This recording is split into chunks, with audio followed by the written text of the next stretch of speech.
Hello, everyone, and welcome to the September 23rd Forum for the Stone Mountain Post 4 race. I am your host, Decatur-ish editor and publisher Dan Wisenhunt. The election is going to be November 2nd. The early voting is going to start on October 12th, and our candidates are Council Member Diana Rowe Hollis. Diana, how are you today? I'm fine, thank you. Thank you for joining us. Gil Freeman. Gil, how are you today? Doing great. Glad to be here. Thanks for inviting me. Thank you. And Michael Shafok. Michael, how are you, sir? Hi, Dan. I'm doing good. Thanks again for having us here. Thank you for joining us. And I did want to point out that there's another candidate in this race, Richard Mailman.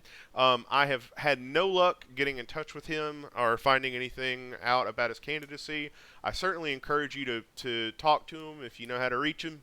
And hopefully, if he's watching this, maybe he can reach out to us and we can do an article or something about him to give him an opportunity to express his views. So, Richard, if you're listening, please email me at editor@thetuckerobserver.com and let's talk. So, all of our elections coverage is going to be found at tuckerobservervotes.com, and that's where you can find elections coverage for Tucker, Clarkston, and Stone Mountain. If you appreciate, also this is going to be uploaded to YouTube after the forum, so I just wanted to point that out. So if you missed this, we are going to put it on our YouTube channel. I want to mention, if you care about this, if you care about this opportunity that we're providing, I would appreciate it if you would go visit supportmylocalnews.com. The ad is right there. And that is a place where you can sign up to spend as little as $3 a month. You can make a one-time contribution, but it helps us. It helps us send reporters to these community meetings. It helps us put these forums together. We really could not do this without the 1,500 or so people that support us. So if what we do matters to you, if you appreciate those opportunities, please visit supportmylocalnews.com and become a paying supporter of Tucker Observer or Decatur-ish.com. Now, with that out of the way, each candidate is going to get 3 minutes to make an opening statement, and then each candidate is going to get 3 minutes to answer each of our questions, and then they will get 3 minutes to make a closing statement. We are going to rotate the candidates who lead off on each question, and I will be keeping time on my end. If candidates get close to their time, I'm going to flash a hand at them and let them know they need to wrap it up, and so we can move on. So we're going to start with our opening statements, and since Diana, since you are the incumbent council member, we're going to start with you. You have 3 minutes to make your opening statement. Okay, thank you all very much. And to the public, thank you for tuning in and being interested in local government. I'm running for re-election to try to make a positive difference. I want to serve our community. We've been here for almost 40 years, and my husband and I have both worked hard and volunteered to serve our community, and I'd like to continue to do that. I don't have a personal agenda as far as running. I just want to help. Thank you. Gil Freeman, you have 3 minutes to make your opening statement. Thank you. I'd like to say good evening to everyone, and appreciate you tuning in to listen to what all the candidates have to say. I'm a girl dad, so I help raise 4 girls. They're all grown now. I have 4 grandchildren. Um, I've coached, I'm about family and community. So I've coached over 250 kids over the last 3 decades or so. So what brings me here now is service to community. I have time for it, and I have the energy to do it transparently and effectively. I lived outside of the city, and outside of the city. Just a little background about me. I lived outside of the city limits in the mid '90s until about 2003. My kids attended Woodridge Elementary at the time. In my youth, as my career blossomed, I thought it'd be better to live in a more affluent community. I grew tired of my community being the first to lose power and the last to have it restored. I grew tired of boiling water every time the water main broke. So I moved, so I moved away. Found out that the grass really isn't greener, so I'm back. I came back maybe 5 years ago, and I decided, of course, leaving was a mistake. So, and you know, I don't have all the answers, but I'm an excellent listener. And I'm willing to consult, with residents and professionals that seek the city more prosperous for business and improve the quality of life for its citizens. So thank you, Dan. Thank you, Gil. Michael Shapock, 3 minutes to make your opening statement. Thanks, Dan, and thanks again for having us here. You're doing a real service to the communities that you are letting the candidates actually speak directly to the people that they will be serving. And that kind of ties in as to why I'm running. I've lived in Stone Mountain only about 7 or 8 years, but I'm an old man. I've lived a lot of different places in the 63 years that I have. And I was very much concerned that the city of Stone Mountain appears to really not care as much about what its citizens need and what the citizens want as it does about its appearance to the outside world.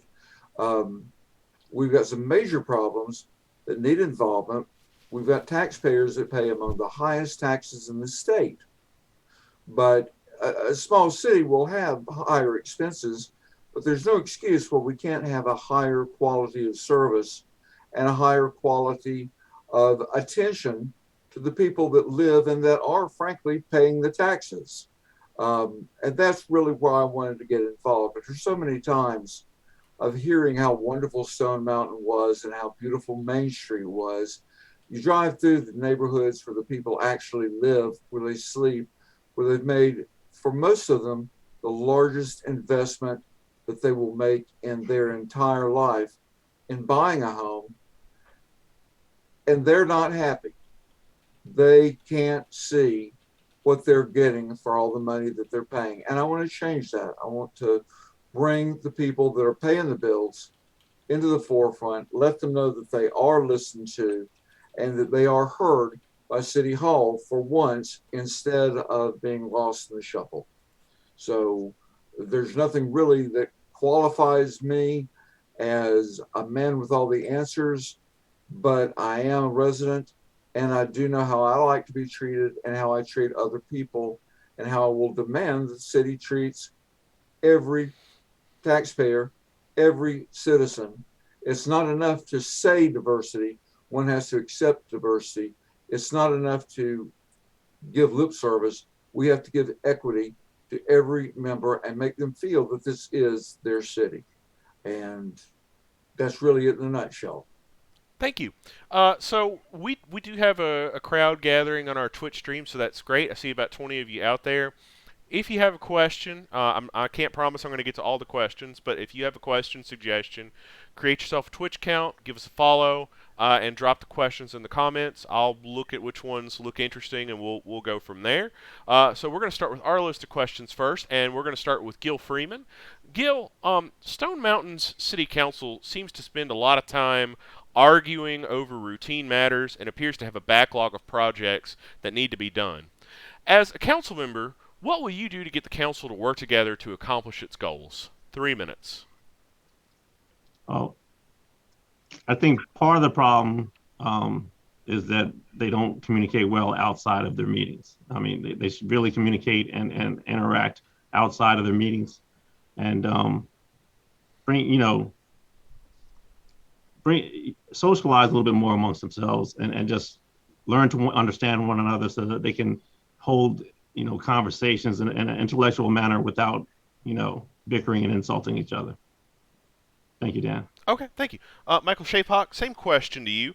Stone Mountain City Council seems to spend a lot of time arguing over routine matters and appears to have a backlog of projects that need to be done. As a council member, what will you do to get the council to work together to accomplish its goals? You have 3 minutes.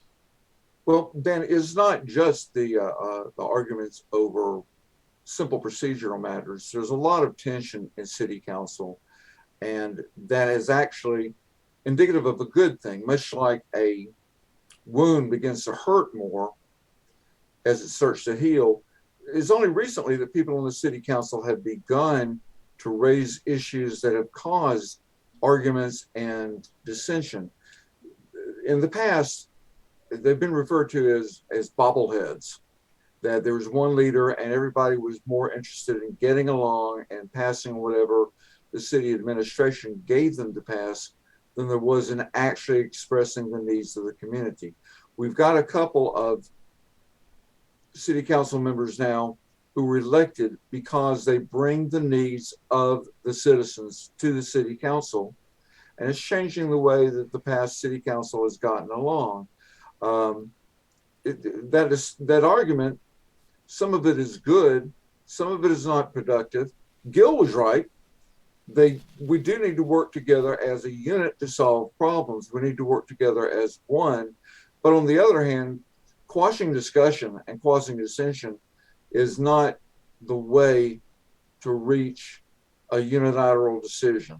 It's a way to look good. So again, I'm of two minds. I think that we should have strong opinions. I think that people should be willing to say what they believe and what they think, instead of being kowtowed into agreeing because they're afraid that they won't be part of the group. We're being elected individually. We're all accountable. The government must be accountable to the people that have elected them.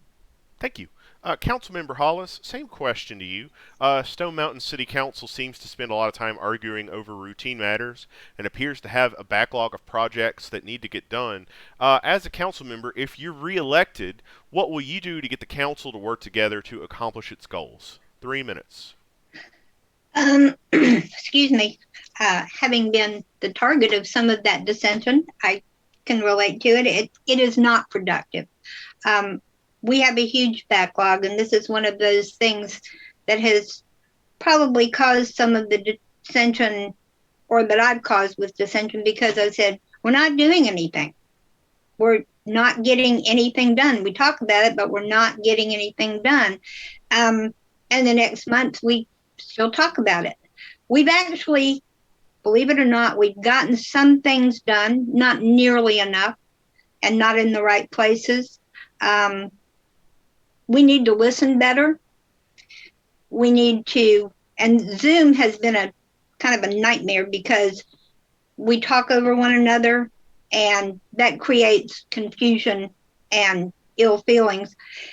We need to be more aware and a little bit more courteous, because if you listen to what is being said, you might actually find out where the problem is, what the solution is, and we can move on with getting these projects done off the list and do something else for our citizens.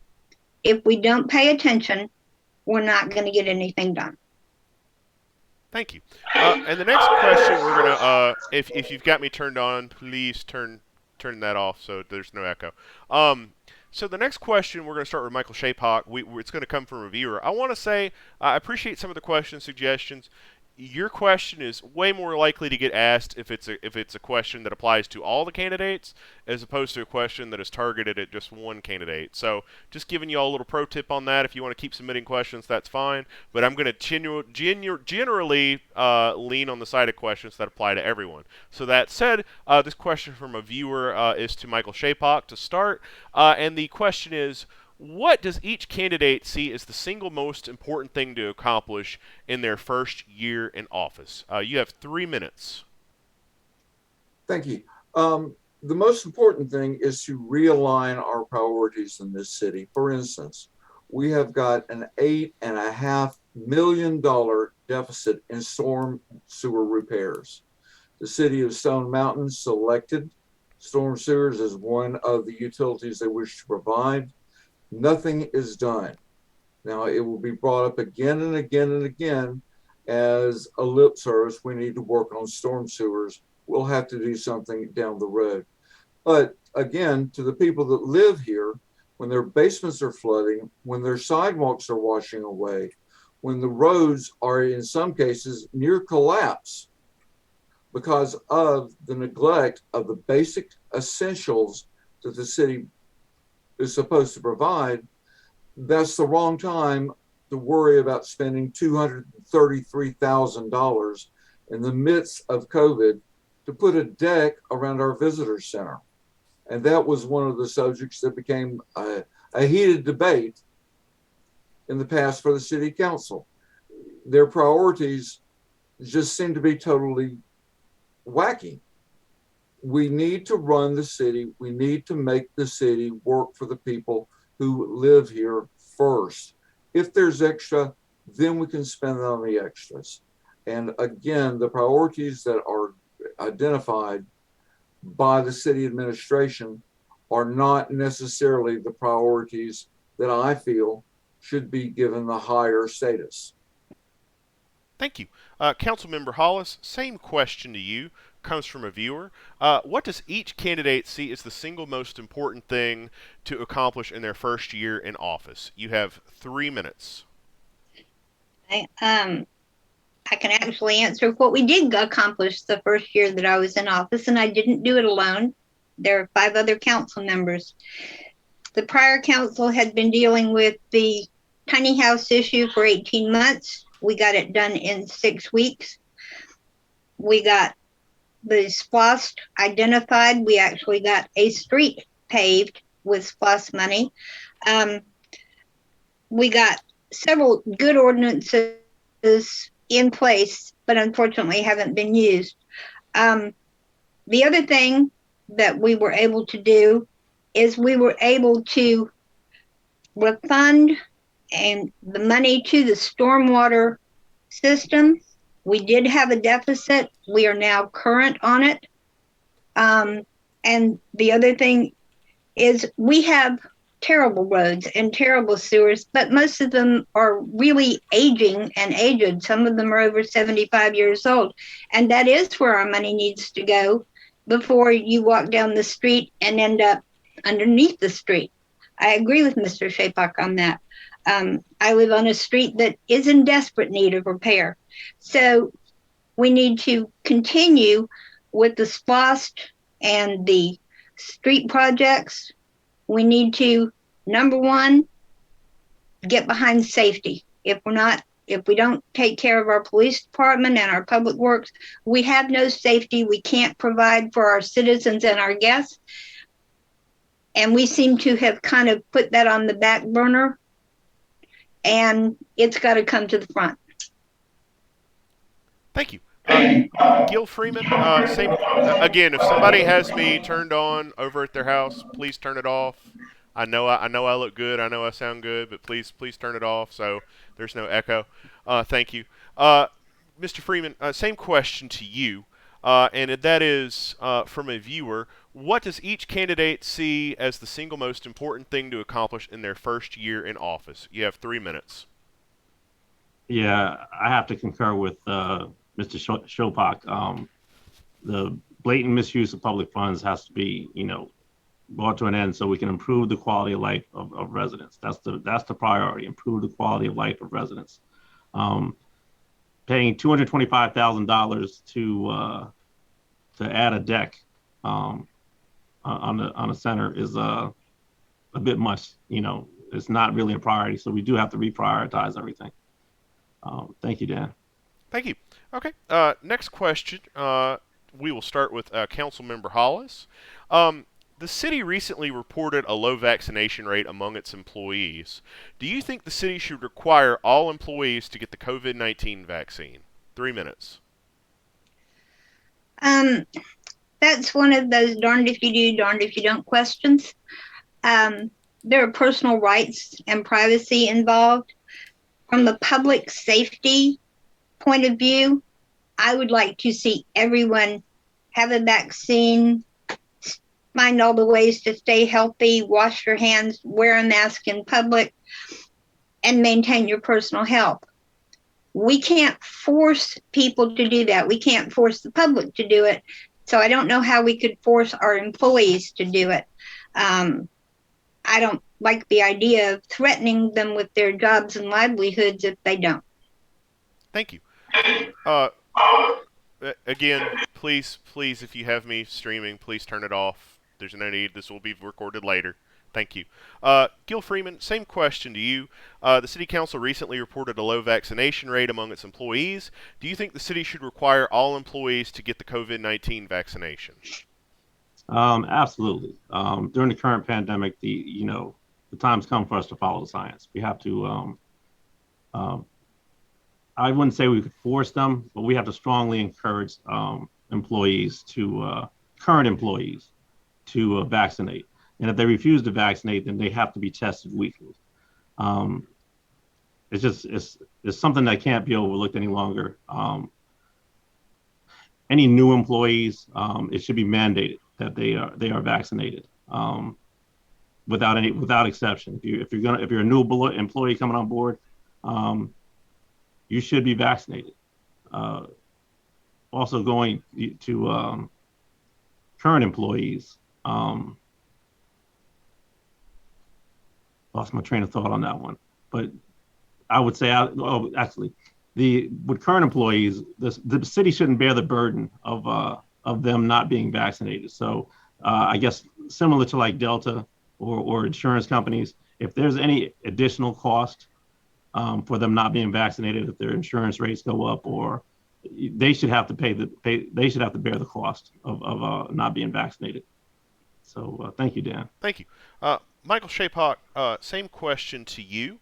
Do you think, given the city's low vaccination rate among employees, that vaccines should be required for all city employees? You have 3 minutes.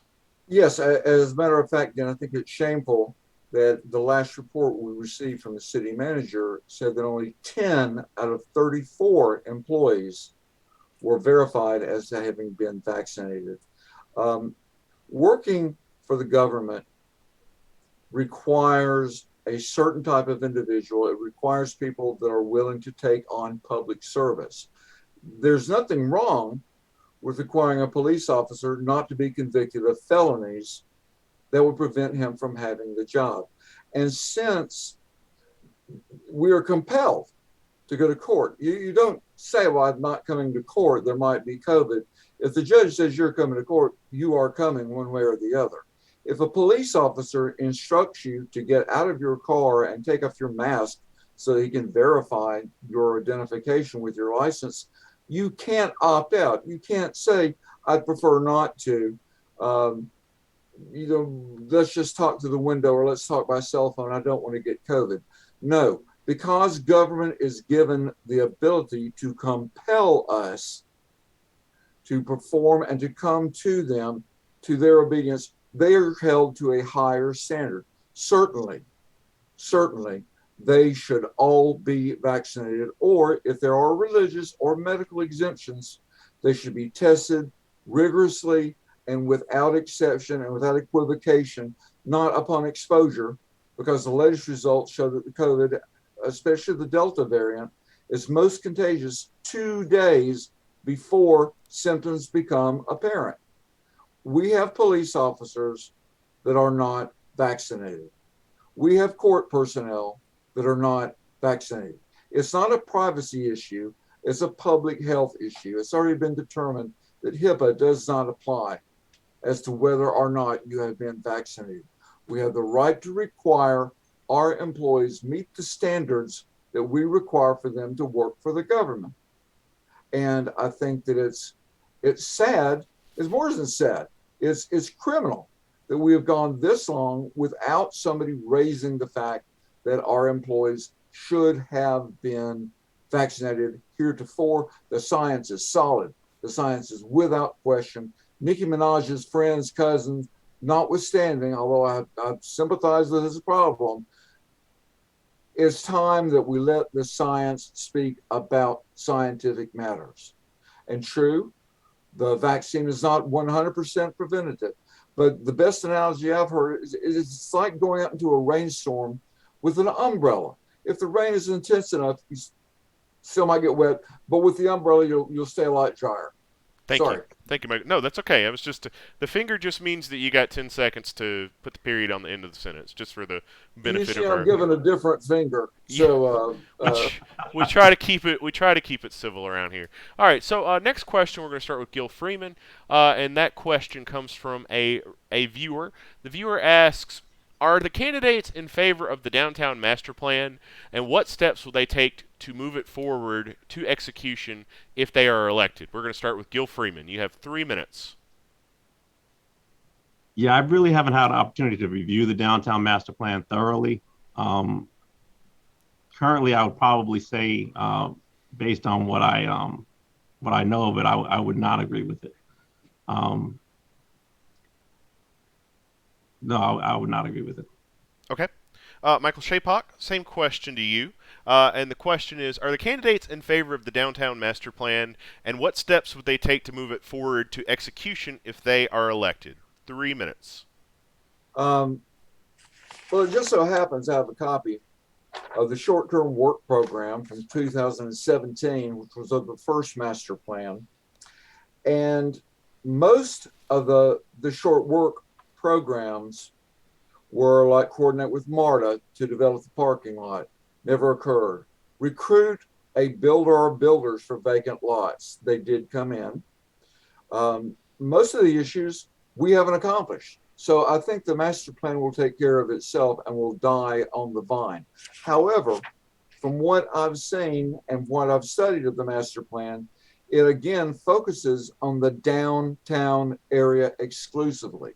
The 2-block strip of shops, 40% of which, despite the best efforts of the DDA and the past millions that have been spent, remain vacant, remain unoccupied. I don't see how things are going to change with another iteration of the plan, which we spent $150,000 on. Coincidentally, that would pay for at least 2 of the stormwater projects that are now going on in our city that can't be funded. Thank you. Councilmember Hollis, same question to you. And the question is, are you in favor of the downtown master plan? And what steps would you take to move it forward if you are reelected? 3 minutes.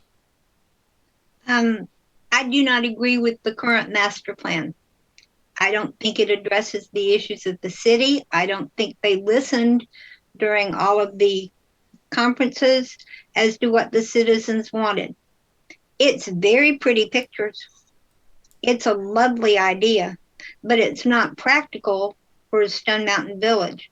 As Mr. Shapok pointed out, what about the rest of the village? It's not just the stores, of which we have 3 only, because we have all of those empty storefronts.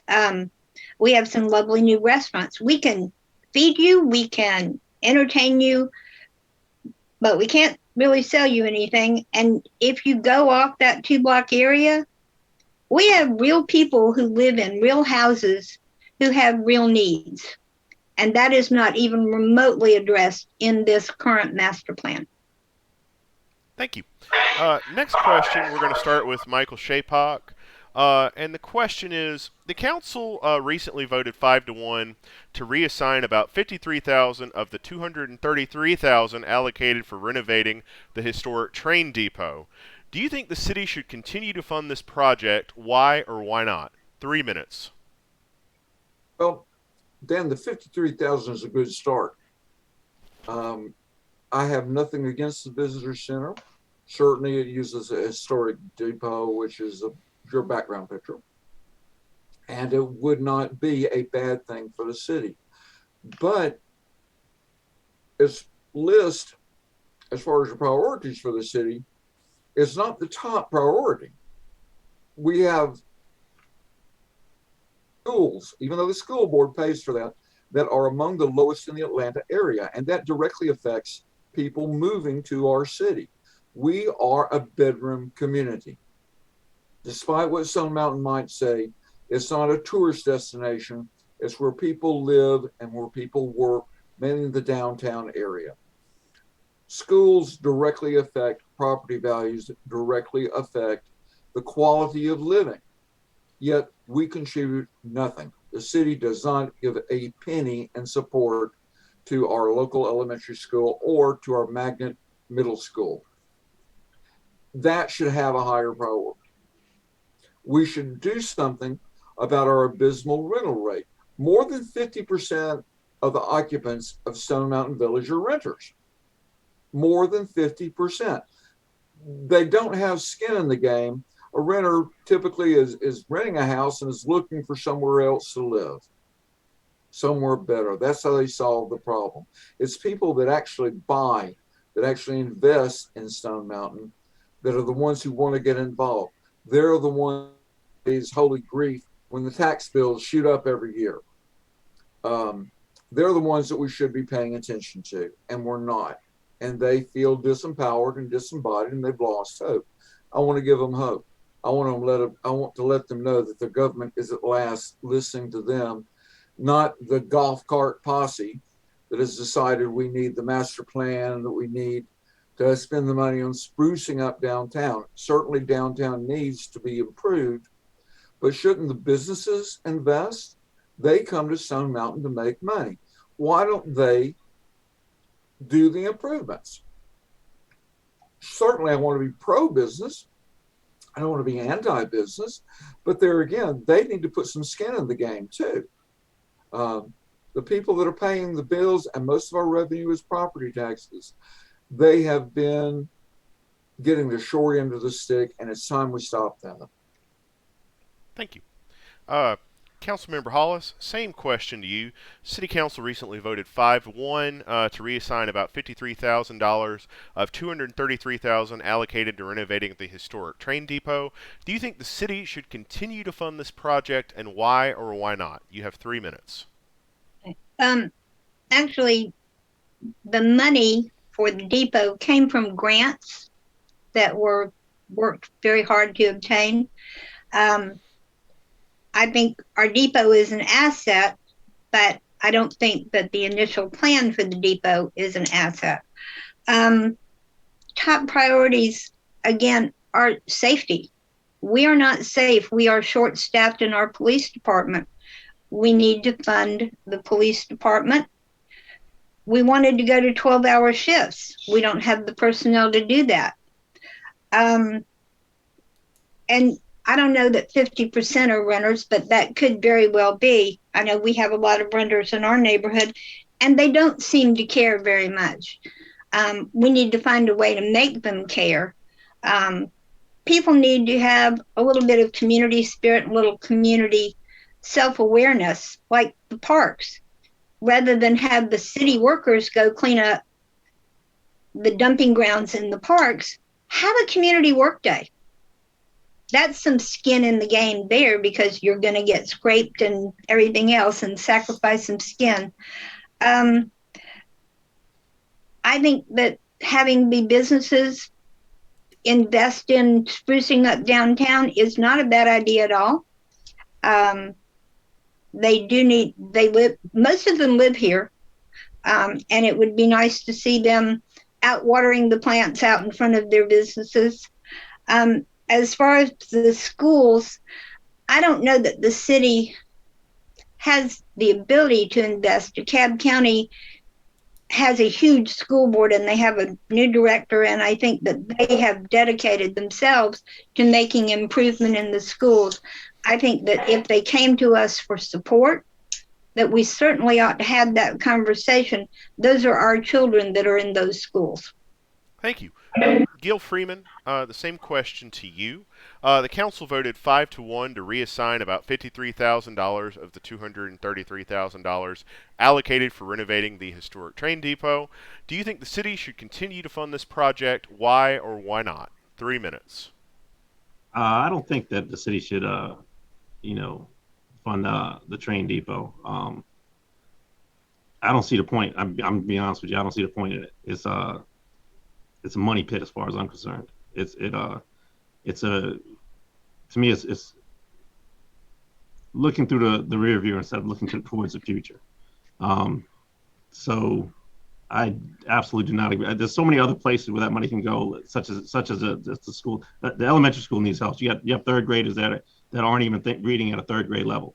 So there's just so many other places where that money can go. And as the other candidate said, we should allow businesses to invest in it, because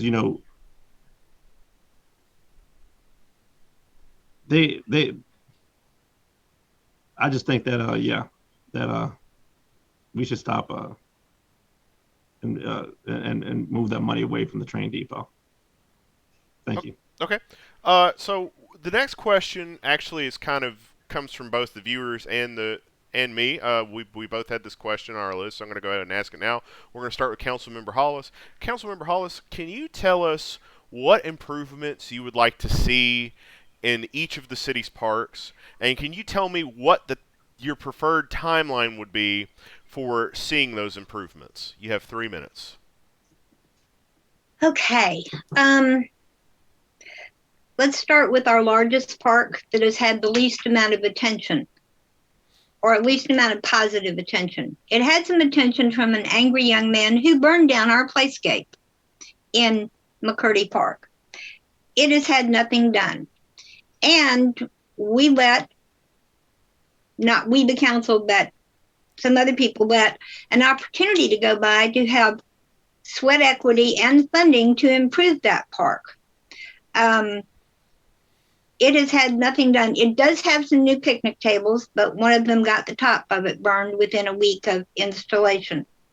VFW Park, that's where our community garden is, and the community gardeners have done an incredible job with sprucing up their area. Lowe's just came in and brought some very colorful and pretty picnic tables and plants, so that's got to help.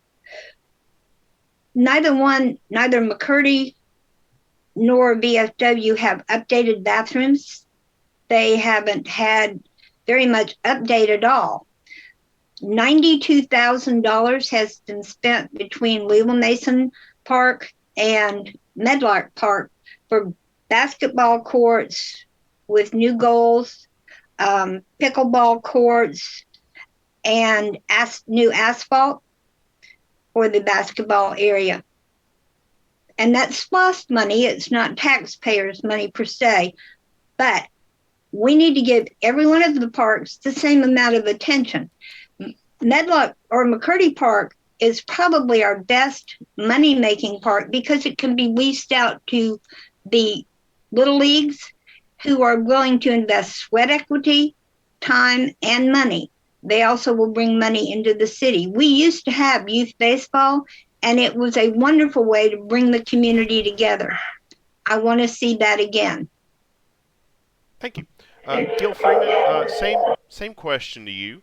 Can you tell us what improvements you would like to see in each of the city's parks, and what your preferred timeline for those improvements would be? You have 3 minutes.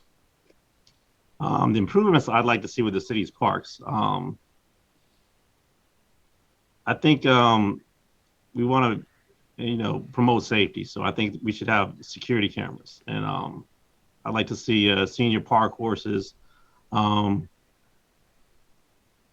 better landscaping. I think the parking is kind of muddy there now, so I would like to see maybe pave the entrance and put down gravel for a parking lot. There's good drainage with gravel, so that'll help. I think that'll help overall. Institute youth programs, maybe police athletic leagues, maybe adult softball, basketball courts. Give the children of the community something to do, because one of the things of the children in the city is that they manage their own time. We need to help them manage their time by giving them programs to participate in. I would like to see us partner with Lowe's and other sponsors in conjunction with nonprofits like Kaboom.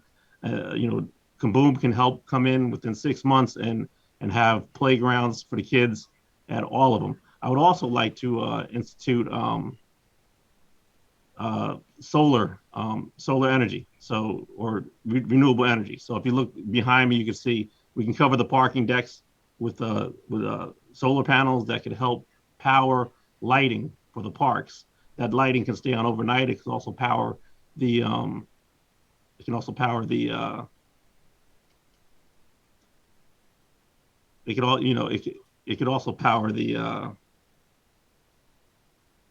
well, anyway, if you put you can also cover the bleachers to give the participants the fans with solar panels. That would also help, generate energy to power, bring power to the park. Also, bike trails that have, luminescent bike trails for, walking paths and bike trails for everyone in the community. Basically, with the luminescent bike trails in the early hours of the dawn and the late hours of the evening, when it's hard to see those bikers, you'll at least know where the trail is. So thank you, Dan. Those are the improvements I'd like to see. Thank you. Michael Shapock, same question to you. Can you name each of the improvements that you would like to see in each city park? And can you name your preferred timeline for seeing those improvements implemented? You have 3 minutes. Yes, let me start with a rejoinder. This is from the June 25th memo of the city manager to the city council. On page 7 of 8, she mentions that the total cost estimate for refurbishment, not for purchase, not for the land because we don't own the land, but for total cost estimate for the visitor center is $2,116,000. I'll point out here that our city hall only cost $1.12 and we built it from scratch. Sure, we did receive 2 grants to date, but they don't come near covering that $2 million. And that money has directly come from our parks. Our parks are abysmal. They have not been paved in the last 50 years. Veterans Park, our VFW park, has no paved parking. What park in DeKalb County does not have paved parking? As far as the parks being burnt down, I'm surprised since evidently these people haven't been to the parks. There are no bicycle trails. There are no walking trails. Let me say that again. In the 4 parks, there are no walking trails. There are no bicycle trails, with the exception of a trail that was built in 1995 by the Path Foundation that was in McCurdy Park. McCurdy Park currently has 2 baseball fields in it, and they're very nice baseball fields. It's a damn shame nobody has played baseball in those 2 parks in 3 years. And the city council wanted to spend $300,000. And how we were going to get sweat equity back when that would not, the league was not in Stone Mountain. The league was outside of Stone Mountain, and they demanded night games. They also applied to Tucker. Tucker turned them down cold. Now I'd be looking for a partnership if they would pay part of the money, but to come up with that kind of money for lights, for a baseball league that doesn't serve any of the children in Stone Mountain, there was no effort to recruit Stone Mountain residents.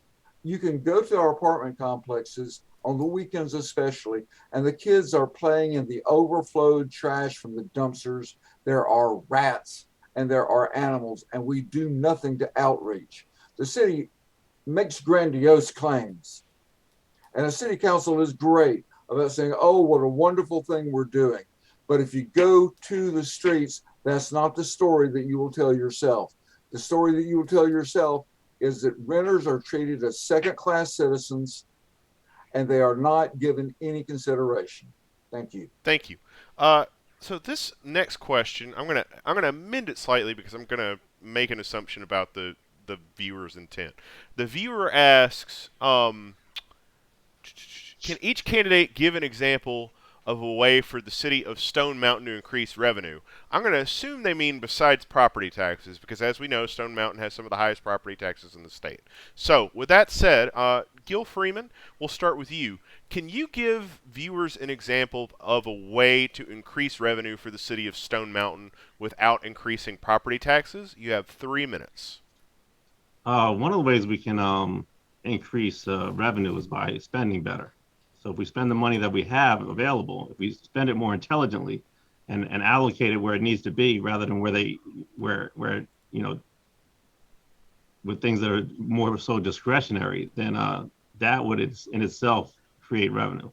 There are other avenues to follow on this point. We could have a large free parking lot that would serve Stone Mountain Park. I believe that Stone Mountain Park is kind of a sponge that kind of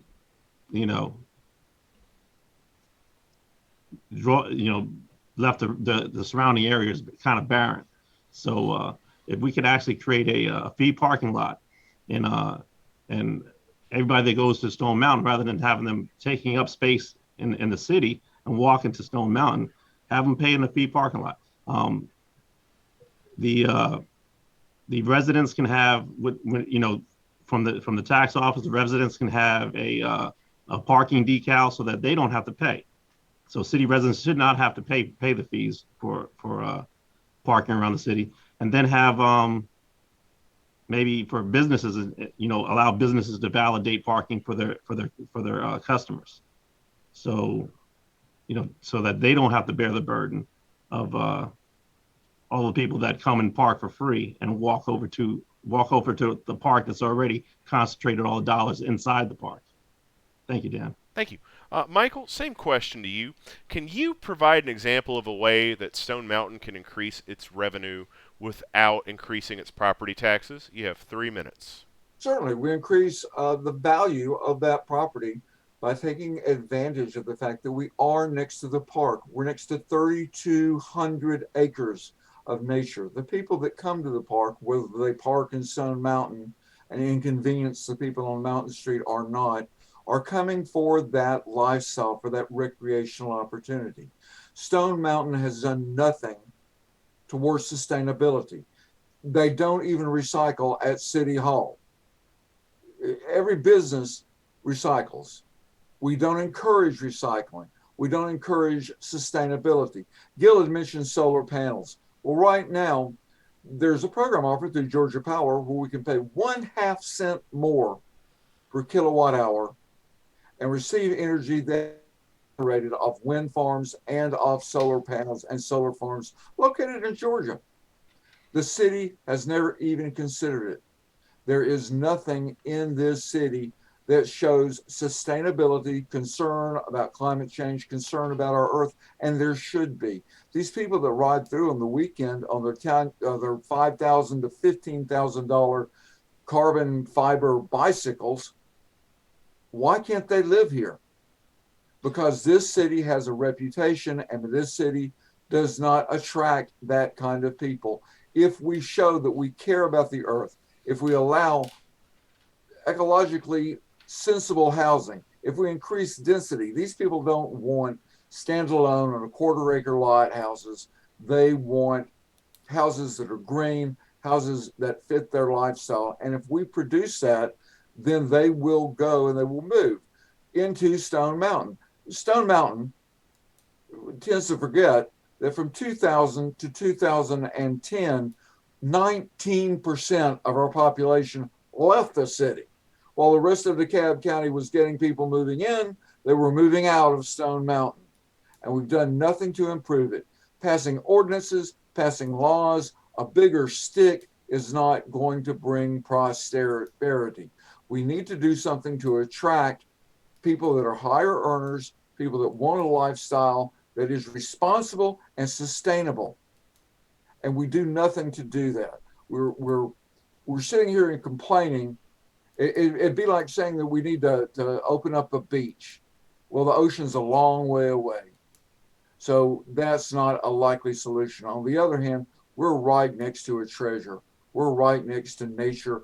And the city has been blessed with tree canopy and with closeness to a larger city where people do care about these matters. Why can't we make Stone Mountain a better place to live, and we will get people that care? Thank you. Councilmember Hollis, same question to you.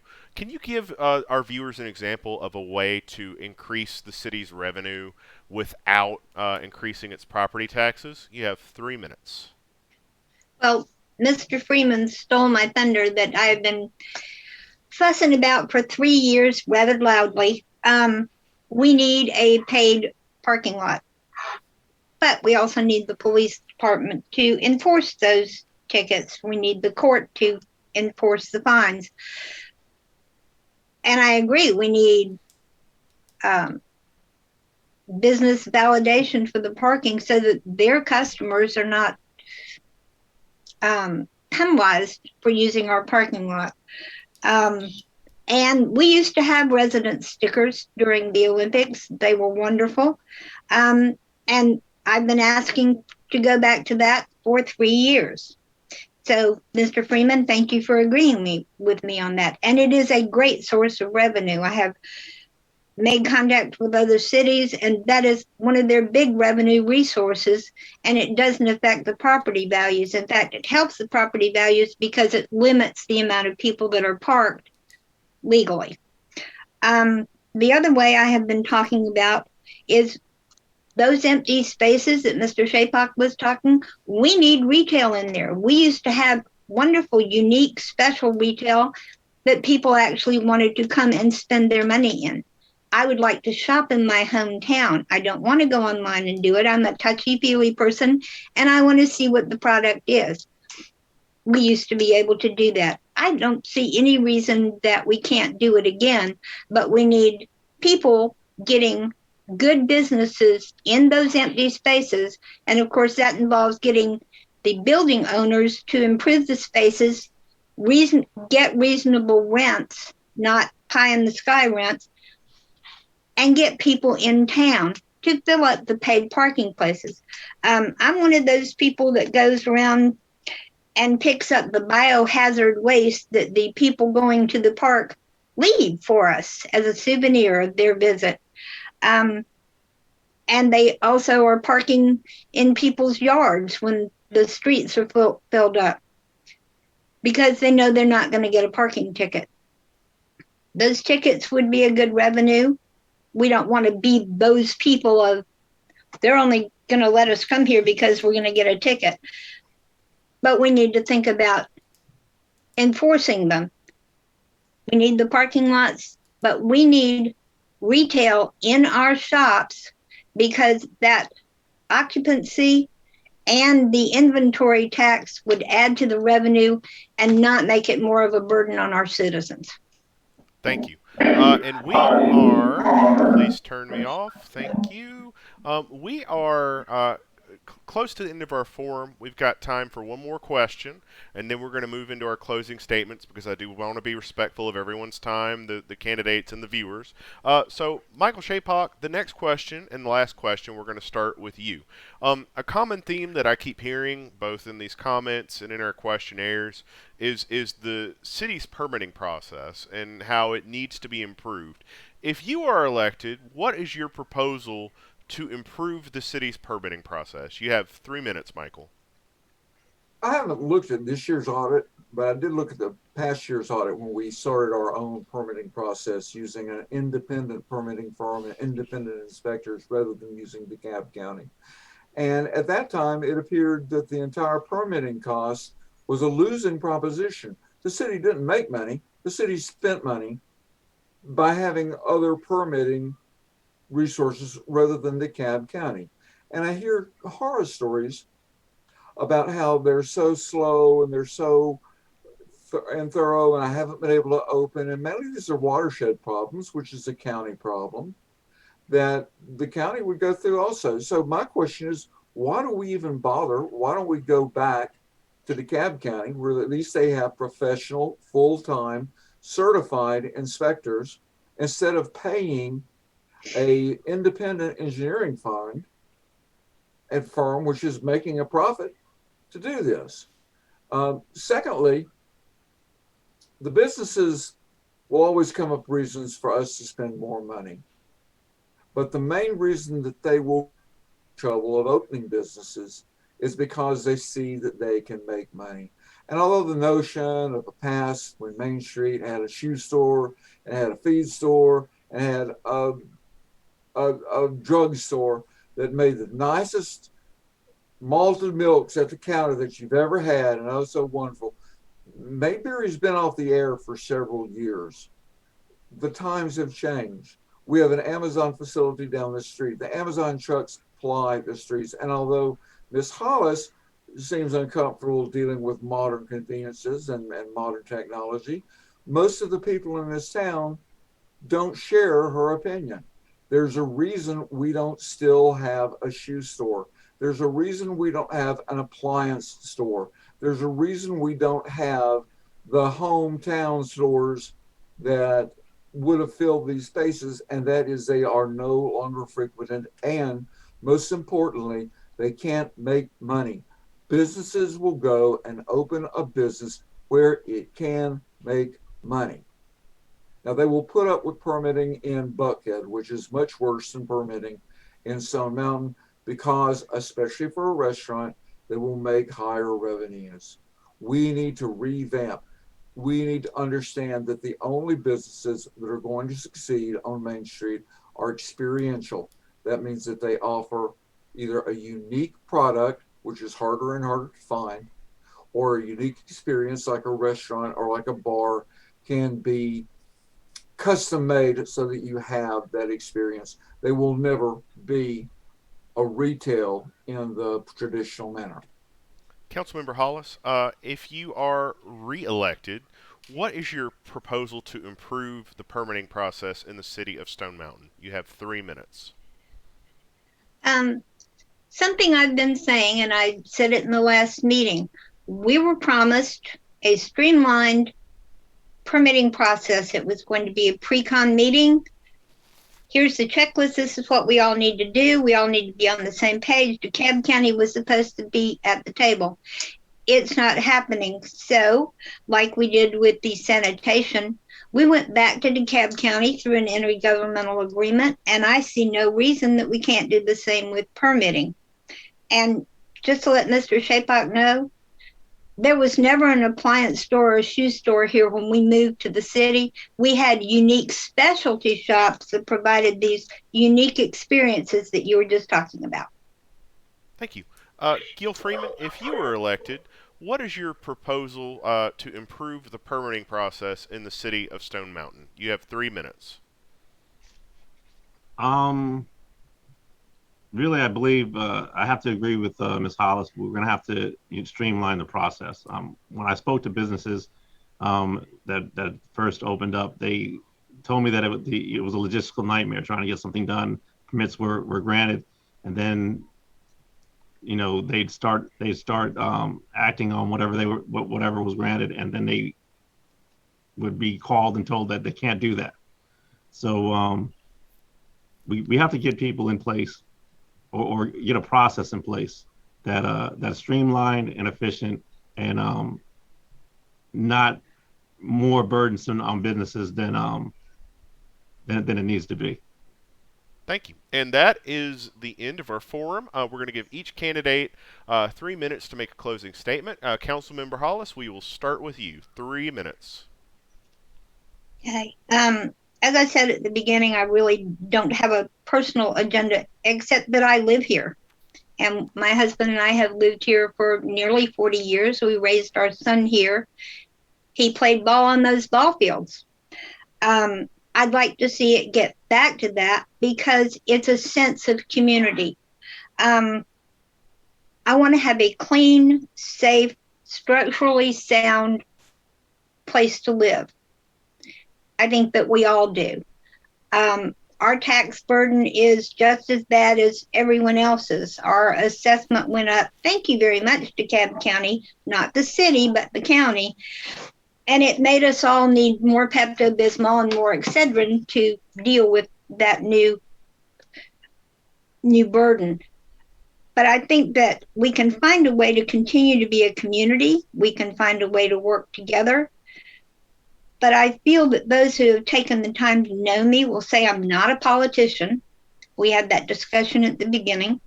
I'm an open book, and my only agenda is to restore our village to the safe, friendly, unique, thriving, and vibrant place that I moved to a long time ago. And that people who have moved into the village, they moved here for a reason. So let's find out what that reason is and make it so.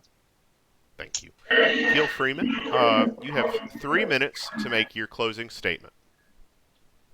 Thank you. I'm looking forward to moving Stone Mountain into the 21st century together. We're going to move forward together. We spend too much time looking in the rear view, not enough time looking ahead.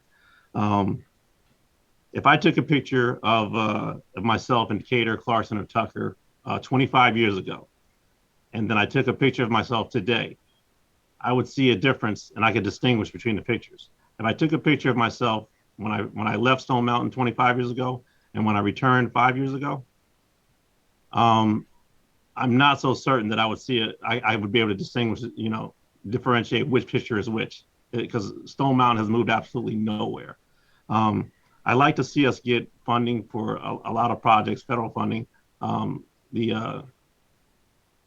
One of the things that I was disappointed with we didn't get a Congressman Hank Johnson went up to Washington, came back down with $5 million Clarkston got a piece of it. Tucker got a piece of it, and Decatur got a piece of it. But Stone Mountain was left out in the cold. So I would like to see us be included in those things and do the ask and do the work to get those grants and get low interest loans for businesses. You can't just drop seeds in the ground and expect them to grow without tilling the soil. You have to till the soil, you have to nurture the soil, you have to add nutrients to the soil. In order for businesses to grow, we have to start working with the community to show the businesses that they have a community that will support them, and the businesses will come. I think we spent too long trying to get businesses and then thinking the people will come. Let's get the people and the community together, and then the businesses will come. I walk the talk of accountability. So if you think the last 25 years is the best we can do, then vote for more of the same. If you think we can do better, I'm your candidate. I don't hold a standard to anyone that I don't hold to myself. I'm troubled that spouses of two members of the DDA are running for council, and one member of the DDA is running for mayor. To me, that is an incestuous consolidation of power, and I don't think it benefits the citizens. I think, I'm not saying they're doing it for nefarious reasons, but I just believe that a move like that is deleterious to transparency and accountability.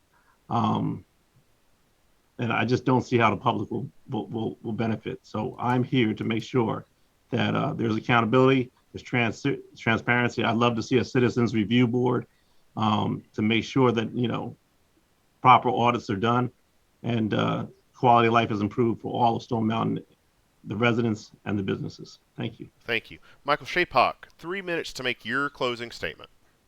Thank you. Although the past is nice and it's nice to reminisce, there's a reason that God made windshields larger than the rearview mirror, and that is we're supposed to look to the future. We're supposed to look to what is now. And there are people who are raising their family today in Stone Mountain that have to deal with Stone Mountain Elementary School today, not 40 years ago, not 30 years ago, that have parks that are run down and no longer meet the needs of the people. It may have been wonderful that there were baseball games, but nobody plays baseball anymore. There are not little leagues in Stone Mountain, nor have there been since I've lived here. And to spend the money that the city wants to spend on things that don't serve the needs of the people, that's how we've got to where we are today. Stone Mountain has been through transitions. Before it was a working class town. The people there, their job was mainly to make gravel out of Stone Mountain and sell it. They were working in quarries. Then that became the park. And at first, when the park was run by the state, the town made money because we were right next to the park and there were nice little restaurants and people would come here to eat. But times have changed once again. Now the park captures that money inside. We will never be a tourist attraction, but we are where people come to live. We are where people come to stay. And to not serve the needs of the people, and the needs of the people will bring the businesses. Gil is right. The businesses will come here once the need is here. But we're putting a wagon on the side of the road and we're hoping the horse comes along and pulls it for us. It's backwards the way that the city is doing things. It's got to change. Or people are going to say, what are we paying 20, 21% millage rate and look at what we're getting for our money? Why don't we let this city go? Just recently, there was a fight in the city council chambers to get the millage rate down to 17.88%. And it basically came to threats from the city manager that she would have to cut services, that we would suffer, that we would all pay the price for not going with her suggested millage rate. And that's wrong. We should not be held hostage by our government. We should not have to live in fear of what they're going to do next.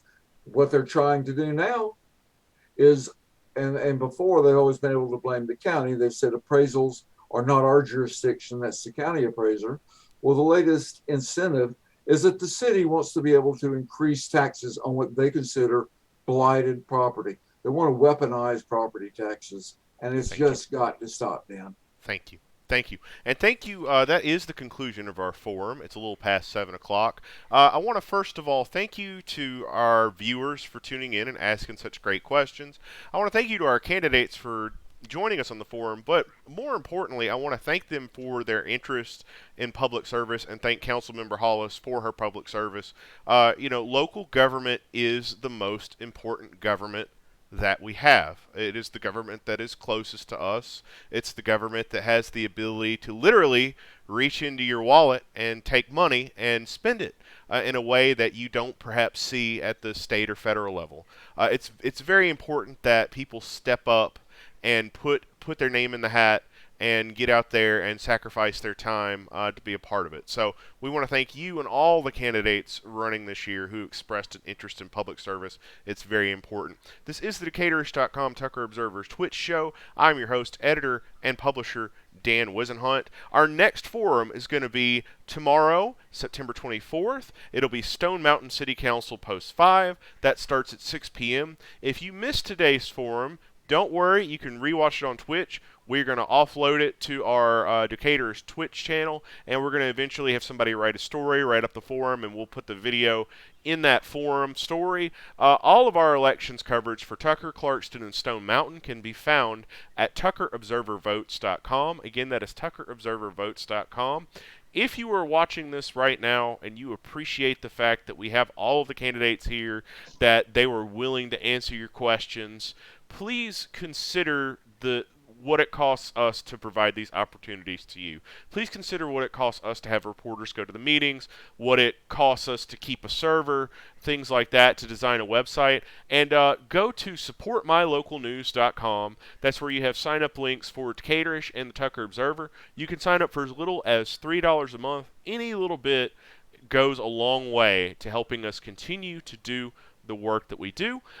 So again, we thank the candidates, we thank our viewers. We hope that you will join us tomorrow night at 6 p.m. for the Post 5 debate. Election Day is November 2nd.